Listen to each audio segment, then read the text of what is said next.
In a soundproof room, under the cold fluorescent lights, a psychological battle was unfolding. It was a confrontation between those who sought the truth and one who concealed it. And sometimes, to find the truth, one must get lost in a labyrinth of lies. Detective, via recording. "Where is she? I don't know where she is. I'm begging you, Lee, just tell us. I don't know where she is." Narrator. That was the desperate plea from a female detective begging Lee Rodarte, a man suspected of abducting and murdering his colleague, Savannah Gold, to tell the truth. But Lee, with a terrifying calmness, steadfastly denied it. He believed he was smarter than the people sitting across from him. In the world of crime, sometimes perpetrators believe that a solid enough story, a perfect enough alibi, can hide any wrongdoing. Lee Rodarte, a restaurant manager with an ordinary appearance, believed the same. He was suspected of abducting and murdering Savannah Gold, a colleague of his, but no one knew where Savannah was. The police knew that to crack this case, they had to peel back layer after layer of lies, otherwise the killer might never be caught. Lee walked into the interrogation room with astonishing confidence. He thought he could manipulate, deceive the detectives. He believed he had prepared an unassailable story, a script detailed enough to erase all suspicion. But what he didn't know was that this overconfidence would be his fatal mistake. Because, in a psychological battle, every word, every gesture, and even the silences can become evidence against you. From the very first moment Lee stepped into that room, the cat-and-mouse game began. And the first thing the detectives did was not direct questioning, but a simple yet extremely effective psychological tactic, forcing him to wait. What happened during those 90 minutes of waiting, and how did it affect the psychology of an overconfident killer? Part 1 shows us the beginning of an intense mind game. It reveals the dangerous nature of a liar who believes they can get away with it. But it's also a first look at the shrewdness of detectives who know that to find the truth, they must be patient, observant, and use the suspect's own psychology to expose the lies. Let's explore the details of Savannah Gold's disappearance and how the first clues led police to Lee Rodarte, the man who believed he held all the cards. It didn't start in a cold interrogation room, but with a deep sense of unease. It began with unusual text messages that shadowed a family's peace, signaling an impending tragedy. On August 2, 2017, Savannah Gold's family unexpectedly received puzzling text messages. These messages claimed she was running away and would quit her job. However, what panicked her family wasn't the content, but the way they were written. These messages were riddled with errors, full of spelling and grammatical mistakes, something completely unlike Savannah. Her family immediately reported her missing. This was a clumsy attempt to create an alibi, a common trick of inexperienced perpetrators. The killer might have thought that faking text messages would make the police believe Savannah voluntarily disappeared. However, this act completely backfired. It showed a lack of understanding of family psychology, those who know their children better than anyone, and the poor writing skills of the person behind this charade. In the initial investigation, the police seemed to be grasping at straws, lost in finding clues, until undeniable evidence emerged. CCTV footage from Bonefish Grill, where Savannah worked. The video showed Savannah getting into a silver car in the parking lot, after which the car began to shake violently. The car door thrust open and pulled shut 3 times. Then the car drove out of the parking lot and Savannah Gold disappeared forever. Savannah Gold was only 18 years old. She was a colleague of Lee Rodarte, who was later identified as her boyfriend for about 2 months. Like many other young people, Savannah had a life, dreams, and a loving family. She was the victim of a brutal act of violence, not only losing her life, but also having her reputation slandered by the killer, who tried to assign her wrongful actions in an attempt to cover up his crime. The first lesson from this case is the importance of trusting our instincts, especially when loved ones exhibit unusual behavior. And sometimes, in the world of crime, the most important clues come from the smallest details. A spelling error, a door kicked open in the dark of night. The silver car in the CCTV footage quickly led police to a name, Lee Rodarte. And when he was brought into the interrogation room, the story of his lies truly began. In the next part, we will thoroughly analyze how Lee tried to weave a web of deceit and why those efforts ultimately collapsed under the pressure of the detectives. When Lee Rodarte walked into the interrogation room, he believed he had an unassailable story. He thought he had prepared well enough to fool anyone. But what he didn't expect was that this room was designed to expose every secret, and every lie would leave a trace. Lee was arrested on the pretext of a minor traffic warrant. This was a simple but effective police tactic, tricking the suspect into letting their guard down. Afterwards, Lee was left alone in the interrogation room for 90 minutes. For a normal person, this wait might cause anxiety. But for Lee, who believed he had the upper hand, those 90 minutes might have increased his overconfidence, making him believe the police had nothing against him and that the game was in his control. When the interrogation began, the first question for Lee seemed simple. How long have you known Savannah? Someone with nothing to hide would answer briefly, getting straight to the point. But Lee was different. He spoke continuously for over 5 minutes, describing in detail his relationship with Savannah, even stating, "We started hanging out outside of work, got pretty close." He even added details about Savannah started using drugs a lot, specifically heroin, and that he had to take a step back because of it. This was a blatant attempt to create a story to justify his distancing himself from her. In cognitive psychology, this behavior is a classic sign of the psychology of lying. People who are hiding the truth often feel pressured to extend their answers, adding unnecessary details to appear credible.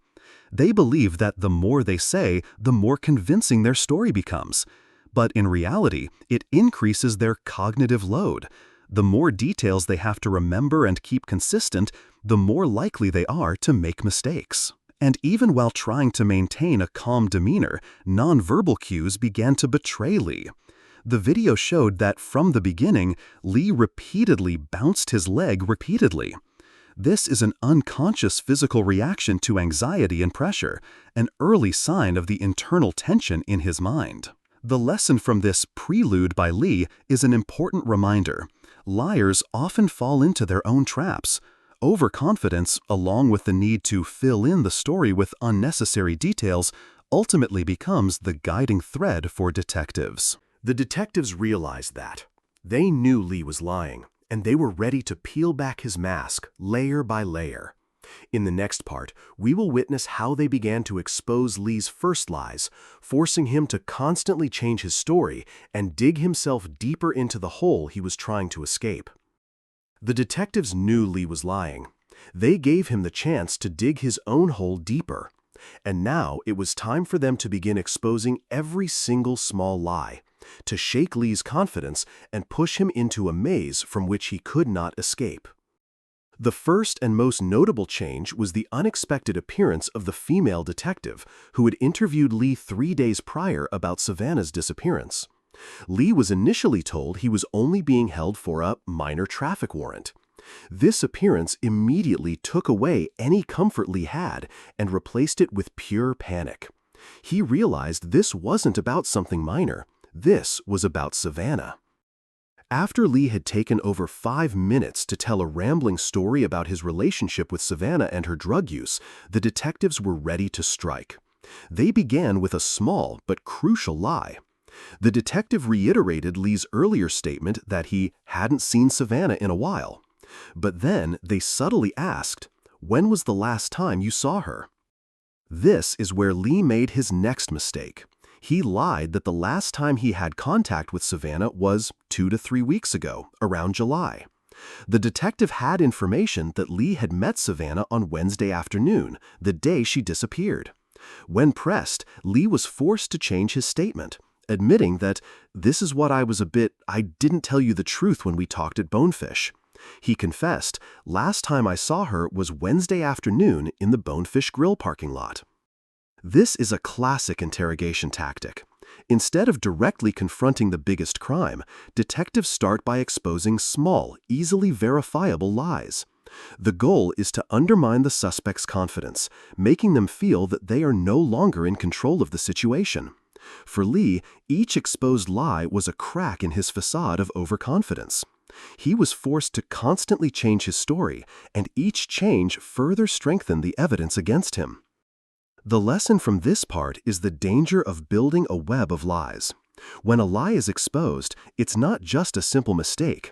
It forces you to build more lies to cover it up, creating a maze in which you will eventually get trapped. And that's exactly what was happening to Lee Rodarte.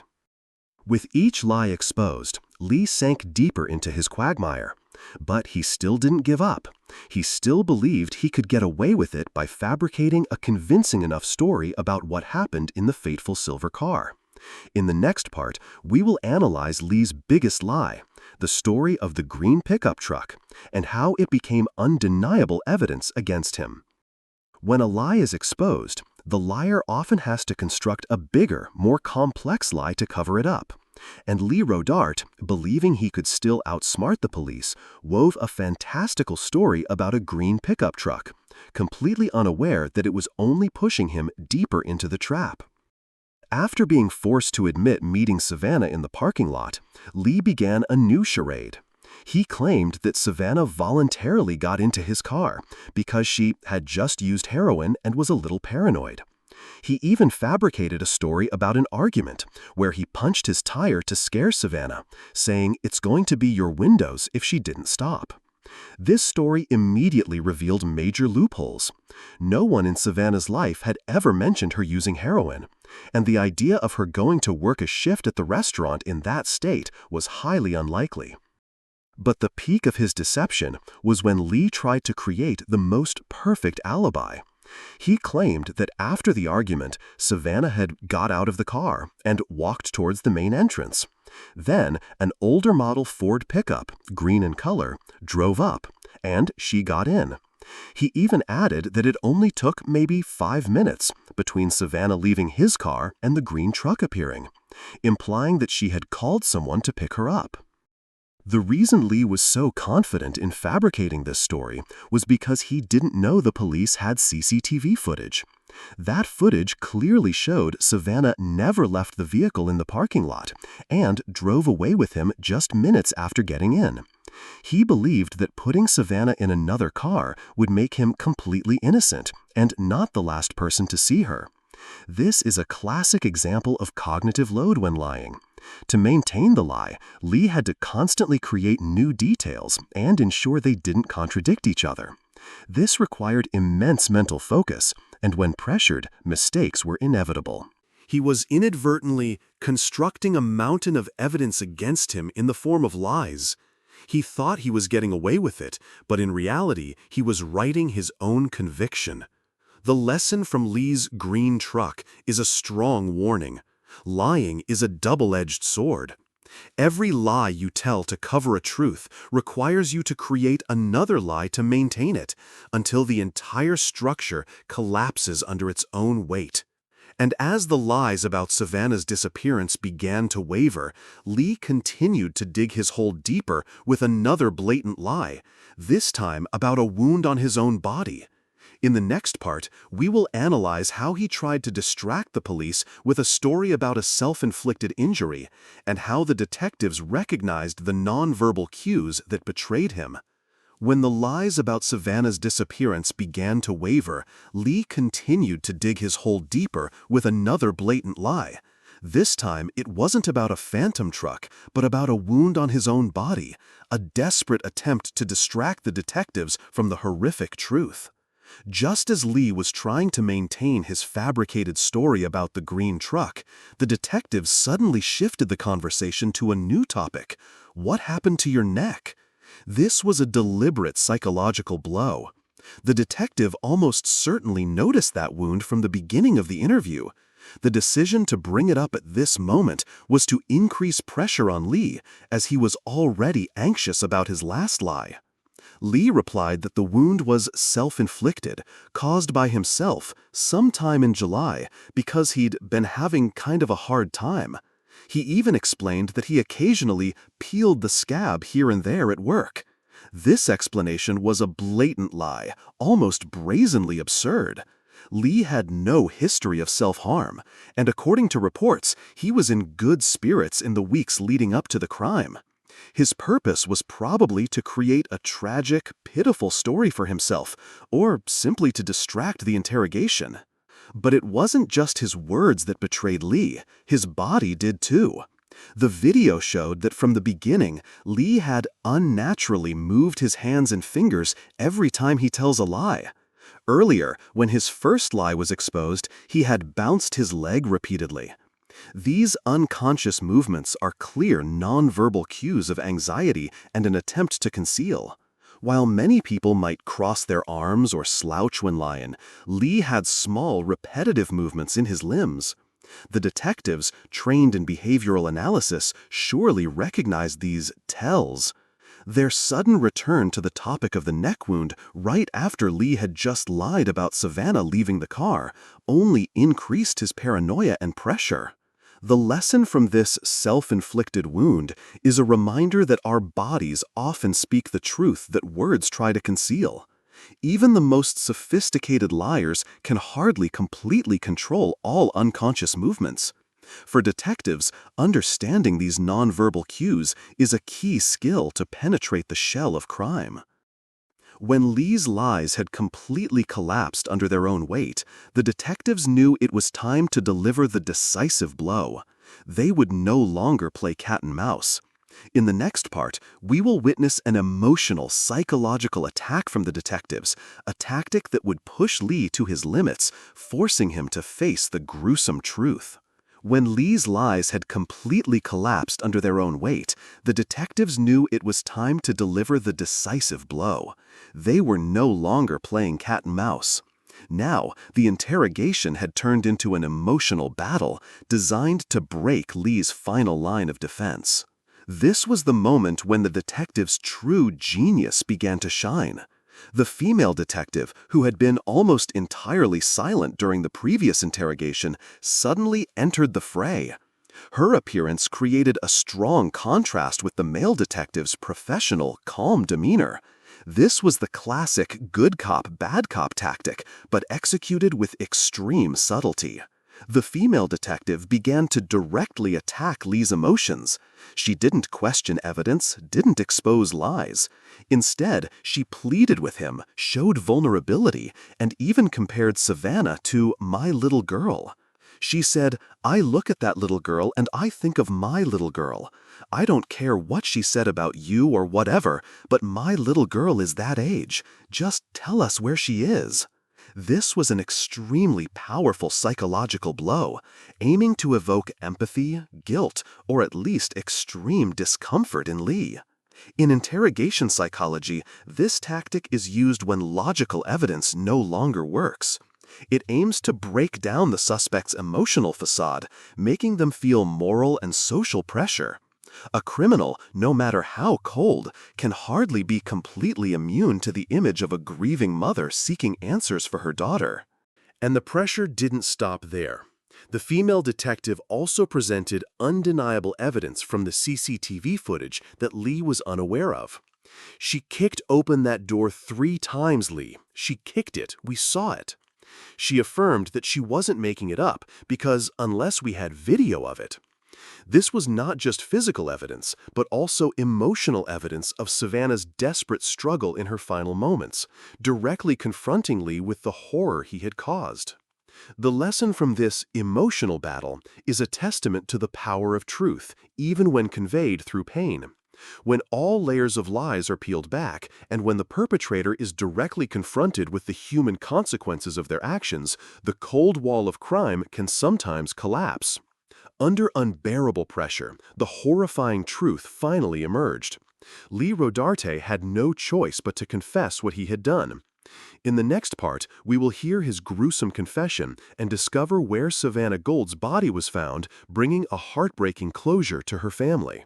Under unbearable pressure, from the piling lies, the undeniable evidence, and the emotional attack from the detectives, Lee Rodarte's defensive wall finally crumbled. The horrifying truth, buried for so long, was finally revealed. Lee Rodarte, no longer able to resist, began to confess. He claimed that Savannah had tried to attack him first, saying, "She was hitting me, she wouldn't stop." And then, in a chilling admission, he confessed to responding with violence. He slapped her, and when she went to get out, he had grabbed her around her waist and said, "Where are you going?" The struggle in the car, which the CCTV footage had recorded, now had an explanation from the perpetrator himself. And then, the most horrifying truth was uttered. Lee admitted he had squeezed her around her neck, strangled Savannah. This was the moment when all his lies collapsed and the true nature of the crime was exposed. Was it a spontaneous act of violence or a deliberate act to silence the victim? Perhaps only Lee knows. When asked, "Where is she now?" Lee initially hesitated, but under the detective's relentless pressure, he pointed to the location. "Pond on the west side of the Club du Clay, yeah, okay, and Longchamp, yeah, okay." This was the moment Savannah's family had agonizingly waited for. Just a few days after that confession, a dive team found Savannah Gold's body in the pond Lee had indicated. Her body was burned and almost unrecognizable. The condition of the body was so poor that the cause of her death couldn't even be determined. This shows Lee's brutal effort to dispose of evidence and erase all traces of his crime. The lesson from this confession and body discovery is that truth, no matter how deeply buried, will eventually find its way to be exposed. No lie, no attempt at disposal can permanently hide a crime from the persistence of justice and the pressure of evidence. With the confession and the finding of the body, the Savannah Gold case had a heartbreaking closure. Lee Rodarte had to face the legal consequences for his brutal actions. In the final part, we will look back at his sentence and, more importantly, draw profound lessons from this entire tragedy, so that Savannah's story is not just a case, but also a warning to society. After the intense hours of interrogation, after the gruesome confession, and after Savannah Gold's body was found, justice was finally served. But can a harsh sentence truly compensate for a life stolen and for the lingering pain of those left behind? Lee Rodarte pleaded guilty to second-degree murder. In March 2021, he was sentenced to 40 years in prison. This was a long sentence, reflecting the severity of the crime he committed. It brought a certain degree of closure for Savannah Gold's family, who had endured days of desperate searching and unimaginable pain upon finding their daughter in an unrecognizable state. However, looking back at this case, the larger question is about the importance of police being allowed to use sophisticated interrogation tactics. In an interrogation, detectives are allowed to both lie and withhold evidence from you. This puts the suspect in an extremely disadvantaged position, just as Lee Rodarte continuously dug his own grave with his lies. This is also why, as the video emphasized, calling a lawyer is so important, innocent or not. A lawyer will force police to turn over all of the evidence in their possession, forcing police to disclose all evidence, helping the client to present a fair and reasonable defense. That action transforms the interrogation from a psychological battle into a more balanced legal battle. Although Lee Rodarte's conviction brought a sense of justice, haunting questions remain. Why couldn't Savannah's cause of death be determined? This highlights the brutality of Lee's efforts to dispose of evidence. And could the system have done better to prevent similar tragedies? Were there any signs from Lee that the community or Savannah herself could have recognized earlier? The lesson from this verdict is a reminder of the complexity of justice. It's not just about convicting the guilty, but also about learning from human and systemic errors to protect the innocent. It also emphasizes that, in all legal situations, understanding one's rights and having legal support is extremely important. The story of Savannah Gold and Lee Rodarte is a heartbreaking indictment of deception, violence, and the consequences it leaves behind. In the final part, we will review the entire case, drawing the most important lessons for the community and society, so that Savannah's story is not just a tragedy, but also a lasting warning. The story of Savannah Gold and Lee Rodarte is not just an isolated tragedy, but a heartbreaking indictment of deception, violence, and the consequences it leaves behind. It is a reminder that we need to look beyond the verdict to better understand how to prevent similar tragedies in the future. From this case, we can draw several important lessons for individuals and the community.